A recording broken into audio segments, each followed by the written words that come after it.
connaissais tous les recoins, tous les chemins, toutes les cachettes. J'étais loin d'imaginer le quart du dixième de ce qui allait s'abattre sur notre famille. Juliette et Ferdinand ne sont pas mes vrais parents de naissance. Eux, ils sont morts des suites de la guerre qui a ravagé le pays où je suis né. Juliette et Ferdinand m'ont adopté bien avant que ma mémoire ne soit capable de se souvenir de quoi que ce soit. Je ne sais pas comment aurait pu être ma vie avec mes vrais parents, mais ce dont je suis sûr, c'est qu'avec ces remplaçants, je me sens toujours bien.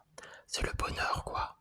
Je les aime vraiment beaucoup, et tous les jours, je remercie la chance de m'avoir fait atterrir dans cette famille. Ferdinand est une sorte de colosse avec un ventre énorme et une barbe de plus d'1 mètre de long. J'adore son air malicieux et son sourire désarmant. Je ne l'ai jamais vu habillé autrement qu'avec une casquette et un pull marin. Comme ça, tout le monde le reconnaît même de très loin.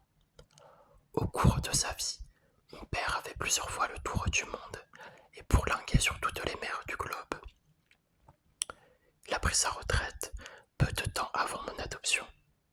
À ce moment-là, avec Juliette, ils avaient décidé de s'établir à la campagne, dans une ferme perchée en haut d'une colline.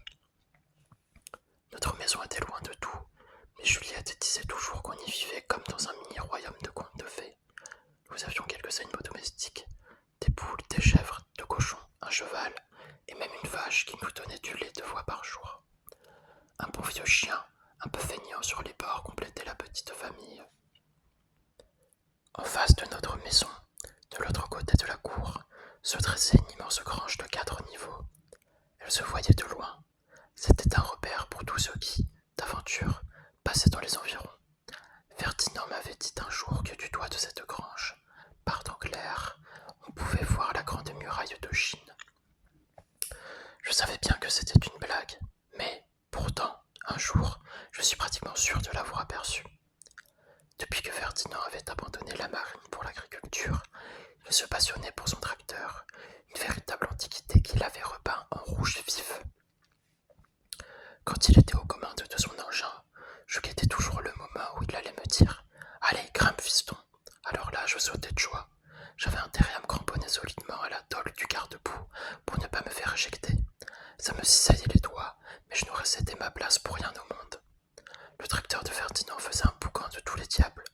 Enfin, quand le moteur décidait de démarrer, ce qui n'arrivait pas chaque fois, loin de là. Je dois vous dire que mon père aurait bien aimé que je lui dise papa quand je m'adressais à lui.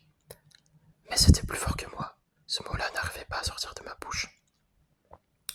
Avec sa barbe blanche, son ventre gonflé et sa pourrité, il m'impressionnait. Comme il était vraiment très vieux. J'avais pris l'habitude de l'appeler grand-père. Ça venait naturellement comme ça. Bien sûr, ça me gênait toujours un peu de le voir froncer les sourcils quand je lui disais grand-père. Mais en même temps, je sentais bien qu'au fond, il comprenait. Ses rouspétances ne sonnaient jamais comme de vrais reproches. C'était comme s'il faisait semblant d'être très grincheux. Un petit peu. Juste entre lui et moi. Avec maman, c'est différent. Elle est beaucoup plus jeune. Un jour, alors que je venais d'appeler mon père grand-père, elle m'a repris avec sa voix toute douce. « Tu es notre fils tout de même. Tu ne m'appelles pas grand-mère, moi. » Je lui répondis en riant. « Oui, mais toi, c'est pas pareil, t'es jeune. » Elle avait alors mine de s'offusquer. « Qu'est-ce que tu dis là, Tom ?» Puis se tournant vers Ferdinand. « Tu l'entends, cette petite canaille, Ferdi ?» Alors mon père a marmonné dans sa barbe. « Non, j'entends rien du tout. » Je bois du petit lait quand Ferdinand appelle ma mère Juliette. Il prononce son nom avec une intonation tellement particulière. On dirait qu'il est timide devant elle et aussi plein de tendresse. Il semble toujours s'adresser à elle pour la première fois. Ça fait fondre ma mère qui le serre contre sa poitrine en roucoulant. J'aime les voir amoureux de cette façon. Ça vaut tous les cadeaux du monde. Naturellement joyeuse, Juliette rit et chante du matin jusqu'au soir. Sa bonne humeur est communicative. Avant même, quand Ferdinand s'emportait contre son tracteur récalcitrant, elle parvenait à le calmer juste en fredonnant un petit air de son pays. Je ne sais pas comment elle fait, mais on a toujours l'impression qu'elle ondule lorsqu'elle se déplace. C'est inné chez elle, elle ne peut pas s'empêcher de danser. Maman n'a pas la même couleur de peau que nous. Les gens disent qu'une femme noire qui adopte un enfant blanc est un signe du ciel. Ça me remplit de fierté. Elle est tête saillante et rosée, son regard transparent. Tout chez elle respire la douceur et la bonté. Maman a gardé certaines habitudes de son pays. Elle s'habille tous les jours avec de merveilleux poupous colorés, agrémente sa cuisine de sauces piquantes, et parfois, quand la coutume africaine la démange trop, elle s'entraîne à faire de la magie. Juliette m'a confié que sa grand-mère paternelle lui avait transmis quelques secrets de sorcellerie. Seulement voilà, à chaque tentative de mettre en application ce que son aïeul lui a appris, c'est un vrai bide, comme dit Ferdinand. Elle a pour réciter tout un tas de formules magiques, mettre le ton, faire rouler ses gros yeux, tordre la bouche en sautant sur place comme un cabri.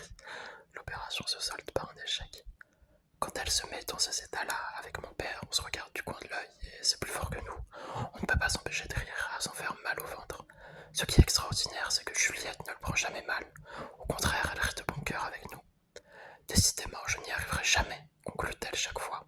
Ah, tu nous feras mourir de rire avec ta magie, rate Juliette, s'esclave mon père. Te moque pas, Ferdi. Avec ma grand-mère, ça aurait marché, je te jure. Walaï. Bref, nous vivions heureux tous les trois dans ce petit paradis. Mais l'histoire que je vais vous raconter n'aurait pas du tout été la même si je n'avais pas eu comme voisine une certaine Lily.